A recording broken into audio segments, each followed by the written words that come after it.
Nous abordons le chapitre 3 de violence et religion.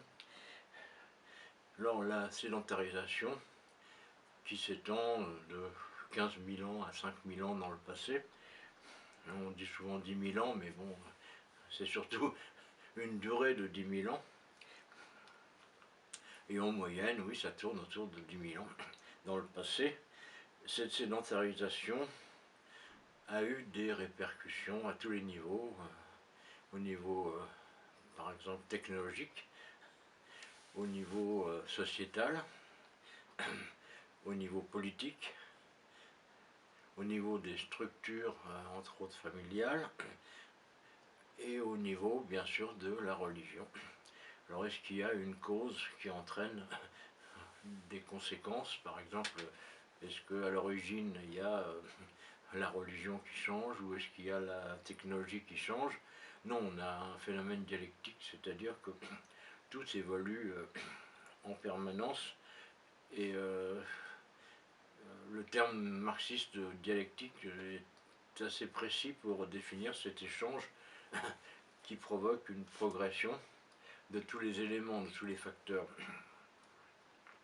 Alors qu'est-ce qui change au moment de la sédentarisation? Eh bien d'abord, ce qui apparaît, c'est l'opulence. Une opulence jamais vue.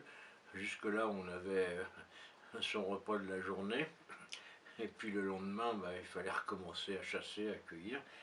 Là, on va commencer à avoir du stock. On va commencer aussi à détenir des choses, de plus en plus d'outils, d'armes, de plus en plus sophistiquées. On va détenir des maisons en dur, on va détenir des terrains. Alors, la notion de possession d'un terrain, parce que bon, on attaque le problème de la propriété, la possession d'un terrain, ça doit être compris, le concept doit être compris. En fait, du terrain, il y en avait à volonté, gratuit. Il n'y avait pas de promoteur. Mais par contre, vous aviez un terrain qui était en général une forêt ou une jachère avec plein de taillis, quelques arbres, et ainsi de suite. Bon, il fallait défricher tout ça, il fallait labourer. C'était un travail absolument colossal, puisqu'il n'y avait absolument aucun matériel fiable pour le faire. Donc celui qui avait fait ce très dur travail de défrichage, il s'estimait propriétaire du terrain, de la même façon que celui qui avait construit une maison en dur s'en estimait propriétaire, alors qu'avant la hutte on s'en foutait un peu. Et puis il y avait aussi toutes ces maisons, toutes ces constructions,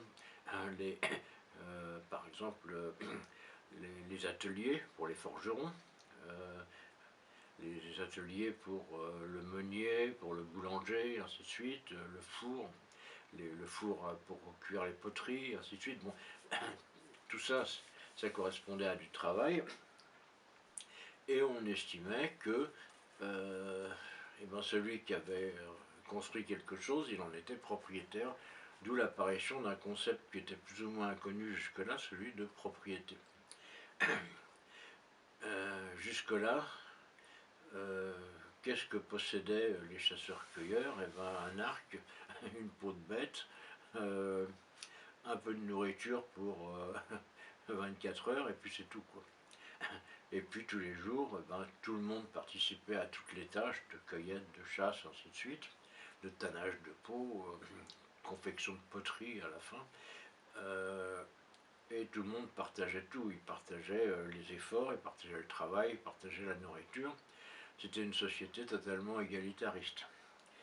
Et bien, cette société égalitariste va disparaître au profit d'une société qui va ressembler beaucoup à la société actuelle, c'est-à-dire avec d'abord des spécialisations.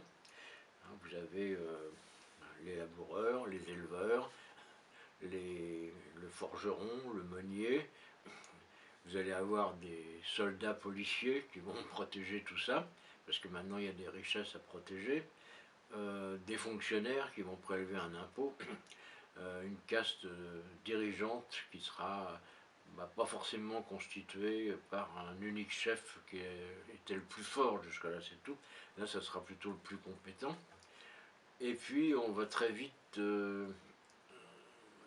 mettre en place le système que l'on connaît actuellement, qui est celui de l'héritage, enfin plutôt le système qu'on avait encore avant la Révolution, à savoir que celui qui héritera par exemple de la ferme ou de la forge, ce sera le fils aîné, parce que tout simplement c'est le plus compétent.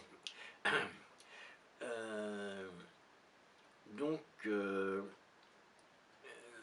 en plus, bon, la société va avoir tendance à se découper en castes, parce qu'il y aura des nouveaux venus, des chasseurs-cueilleurs qui viendront pour manger, et qui on confiera des travaux pénibles, mal rémunérés.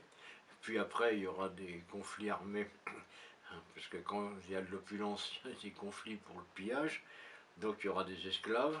Donc peu à peu, on va mettre en place une société inégalitaire, avec des familles qui chercheront à conserver les biens de la famille, avec un système de légation à l'aîné, l'aîné des garçons.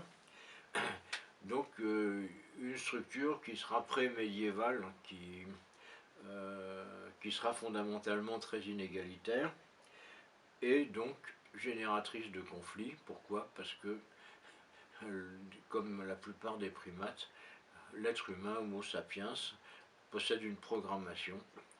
C'est le sens de l'équité. Donc ça fera l'objet du chapitre suivant. Yo yo.